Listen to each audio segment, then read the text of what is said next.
රණ්ඩු වුණා. රණ්ඩු වගේ නම කියන්නේ කාන්ති.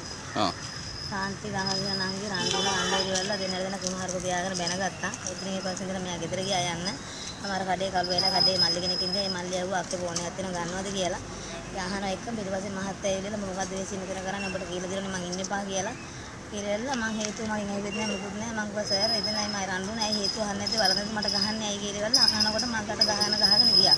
ඊට පස්සේ මං ඉස්සරහට ගියා උන්ට කන්න බැරි ගමට එලෝ ඊට පස්සේ ඇවිල්ලා මොකද යවුවා ගහපාර මං ඉස්සර ඇදගෙන වැටුණා. වැටුණ ගමන් කොස්තෙන්ද මෙහෙම කරලා අල්ලලිවල හොඳටම වෑරකින් ගහගෙන ගියා මට. මං ඇහුවා ඇයි සර් වරදක් නැතුව මට ගහන්නේ ඇයි ගහන්නේ කියලා ඒ වචනේ විතරයි මං ඇහුවේ. ඊට පස්සේ මම ගියා ඒ මහත්තයා ගාවට. ඒ මහත්තයා ගාවට ගියාම ඒ මහත්තයා ඉන්නේ නෑ ෆැමිලි ලක් මට දාන්න මම ඒවලේ හස්තෙන්ද කිව්වා. ඊට පස්සේ මං ආවා. ඊට පස්සේ මම ගියේ නෑ. කපුම අමාරු දෙන මම විතර නතර වෙලා ඉඳියා. ඊට පස්සේ මෙහෙත් ගත්තින්නේ මොකුත් නෑ. මට කරගන්න කරන්න දෙයක් නෑ. අසරණ ගමට මට දෙයක් කරන්න ඇත්තම නැත. මගේ පාවලේ මං ඉඳියා. ඊට පස්සේ සමාජ කට්ටිය තමයි ඔය ෆොටෝ අරගෙන ඔය දේ. ඔයා කොහෙද පදිංචිලා ඉන්නේ? මං කනාදොලේ මේ ළඟ ඉන්නේ. රත්නම ටවුන් එකේ. බබාලා කීයද? බබාලා දෙන්නෙක් ඉන්නවා. මගේ මහත්තයානේ දාලා ගිහලා අවුරුදු 15ක් වෙනවස මගේ අම්මත් ආයෙත් තාත්තත් නැති වෙලා තින්නේ. ඊයක් කරේ අතන මට හොයාගන්න තමයි නේ වෘත්තියක් වශයෙන් කරන්නේ නැහැ මේ රස්තාව.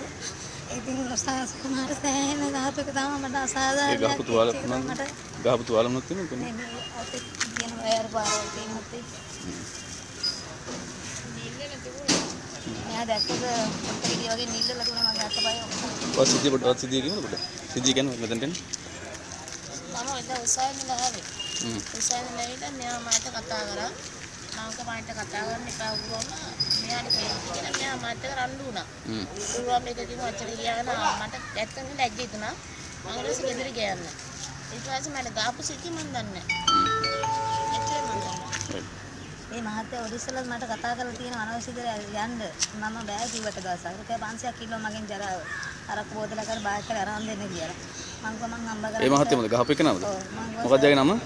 මහත්තයා නම දන්නේ නැහැ මේ අලුත් මහත්තයෙක් සර් දැක්කොත් අඳුරන්න පුළුවන් නේ? දැක්කොත් අඳුර ගන්න පුළුවන් මං කිව්වා මං හම්බ කරනවා සර්ලට දෙන්නේ හම්බ කරන්නේ මං හතරුත් එක බුදියන්නේ නැහැ ගායක විදිය ගත්තා ඉතින් ගමර ටිකක් කරවාගෙන ආසාවර නෙමෙයි රස්සාව කරන්න කියලා ඒ තරහ තමයි ගොඩම මගෙන් පිරිමිනේ ඒලේ මේ වයර් එක තියන් හිටියා මම එනකොට මට ගහන්න. ඒක මම කකුල ඔපරේෂන් නැහැ. ඒන කල්නුත් ඔයගොල්ලෝ නිතර එහෙම ගහනවද? නෑ කවදාවත් ගහලා නෑ. ගහලා නෑ. ඒක මහත්තයෙක්ව ගහලා නෑ. ඔය YouTube වලින් දාපු මහත්තයා ඔය ස්ටෑන්ඩ් එකේ මේ මහත්තයා විතරයි අපිට ගහලා දෙන්නේ. අනිත් මහත්තයා දැල්ලා ගිහිලා තියෙනවා.